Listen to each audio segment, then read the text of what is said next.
Apa kabar mirsa? Kita berjumpa dalam Warta Parlemen, informasi aktual seputar parlemen bersama saya Yusli Hayanti. DPR RI prihatin dengan semakin rendahnya minat generasi muda Indonesia menjadi petani. Untuk itu DPR RI mendorong pemerintah untuk melakukan terobosan dan membuat program insentif agar generasi muda kembali berminat menjadi petani. Wakil Ketua Komisi 7 DPR RI Herman Khairon menyesalkan minimnya minat generasi muda saat ini untuk menjadi seorang petani. Menurutnya, menjadi seorang petani merupakan hal yang membanggakan dan sangat berpotensi menjadi seorang wirausaha yang sukses. Oleh karena itu, Herman mendorong agar pemerintah segera melakukan langkah dan terobosan untuk menumbuhkan minat generasi muda agar mau terjun ke sektor pertanian. Salah satunya dengan merubah citra petani dan melakukan inovasi secara modern dalam bertani. Sehingga minat seseorang menjadi petani semakin banyak dan rencana pemerintah menuju swasembada pangan dapat terrealisasi. Artinya ini menarik bagi generasi muda, pasti berbondong-bondong. Generasi muda pasti berbondong-bondong ke sektor ini. Jangan berbalik, karena ketidakekonomisannya di sektor ini, di sektor pertanian, di sektor perikanan, di sektor kehutanan tidak menarik bagi para pelaku-pelaku usaha kecil. Pada akhirnya generasi berikutnya lebih baik menjadi profesi usaha di bidang lainnya. Selain itu, Herman menjelaskan saat ini hampir seluruh wilayah di Indonesia terjadi kekurangan generasi penerus pertanian. Kondisi ini bisa menjadi bom waktu yang mengancam kelangsungan sektor pertanian. Dirinya menambahkan bahwa dari sisi infrastruktur pemerintah belum pro terhadap para petani, karena pemerintah saat ini hanya fokus pada infrastruktur pembangunan semata. Sarana prasarana termasuk di dalamnya adalah infrastruktur dan kepastian usaha berkaitan dengan harga produksi mereka. Ini yang harus mendapatkan perhatian khusus dan jika mana perlu, ya buatkan pasal yang secara khusus, buatkan undang-undang secara khusus. Rohim Nugraha, TVR Parlemen melaporkan. Rancangan undang-undang tentang praktik pekerja sosial yang masuk dalam prolegnas mendapat sorotan. Mengingat masih belum jelasnya format dan kajian akademik tentang pekerja sosial nasional. Untuk itu Komisi 8 DPR RI mendorong pemerintah untuk segera melakukan kajian akademik secara menyeluruh tentang pekerja sosial. Panitia Kerja Rancangan Undang-Undang tentang Praktik Pekerja Sosial Komisi 8 DPR RI menggelar rapat dengar pendapat dengan Badan Keahlian Dewan BKD DPR RI membahas persiapan draft RUU Pekerja Sosial. Praktik pekerja sosial sendiri masih banyak memunculkan masalah seperti ruang lingkupnya yang belum jelas. Terkait dengan permasalahan tersebut, Ketua Panitia Kerja RUU Praktek Pekerja Sosial Nur Ahmad mengatakan, ada 4 hal yang menjadi acuan dalam RUU Pekerja Sosial, yakni landasan akademik, ruang lingkup pekerja sosial, sumber daya manusia, dan kehadiran negara sebagaimana yang tertuang dalam undang-undang.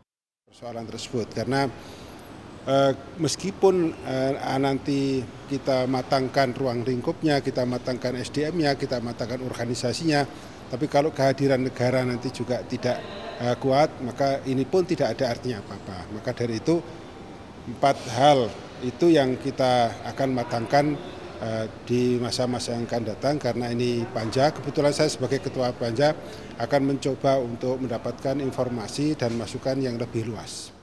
Anggota Komisi 8 DPR RI Ahmad Mustaqim melihat belum ada kajian akademis yang lengkap tentang format pekerja sosial dan juga masih terjadi sejumlah kekurangan untuk menutup dampak dari kepentingan aturan yang diterapkan di daerah-daerah.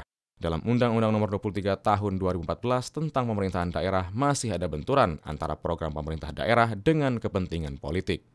Oleh karena itu harus ada pola yang terintegrasi yang disederhanakan. Makanya tadi saya sampaikan ini harus ada flowchart untuk mempermudah orang ini membaca bagaimana nih yang namanya pekerja sosial ini nantinya akan bekerja. Jadi tidak cuma sekadar kebutuhan normatif bahwa untuk menjadi pekerja sosial persyaratannya begini, kompetensinya begini, harus tes begini, fit and proper test begini, kemudian dapat sertifikat. Tidak cuma itu. Kalau hanya cuma itu menurut saya RUU kajian yang tadi disampaikan itu masih jauh dari harapan. Keberadaan Undang-Undang Pekerja Sosial diharapkan bisa menjadi payung hukum bagi pekerja sosial dan sekaligus bisa menjadi jaminan kesejahteraan sosial dan nantinya akan memperkuat peran dan eksistensi pekerja nasional. Andri, TVR Parlemen melaporkan. Badan Legislasi DPR RI menegaskan revisi Undang-Undang tentang narkotika perlu segera dilakukan mengingat Undang-Undang Nomor 35 Tahun 2009 tentang narkotika sudah tidak dapat mengakomodasi perubahan dinamika dunia dan perkembangan teknologi informasi yang semakin canggih. Ditemui usai pertemuan tim Badan Legislasi DPR RI dengan jajaran Kepolisian Daerah Sulawesi Selatan di Markas Polda Sulawesi Selatan di Kota Makassar baru-baru ini, Wakil Ketua Badan Legislasi DPR RI Arief Wibowo mengatakan, pembahasan pasal-pasal khusus dalam revisi Undang-Undang tentang narkotika sangat banyak. Mulai dari kategori produsen dan pengedar, pengguna atau pemakai, kemudian pihak yang masuk dalam kategori rehabilitasi, apakah masuk dalam posisi tersangka atau tidak, karena hal-hal tersebut menjadi masalah selama ini. Menurut Arief Wibowo, pemberantasan mafia narkotika harus dilaksanakan dengan tegas, terutama pada aspek perundang-undangannya yang saat ini belum bisa terrealisasikan dengan baik. Arief menegaskan undang-undang ini sangat penting karena narkotika dapat membahayakan generasi muda. Pengedar, kemudian siapa pihak yang harus direhabilitasi, apakah pihak yang harus direhabilitasi itu baik dalam posisi tersangka atau macam-macam ya.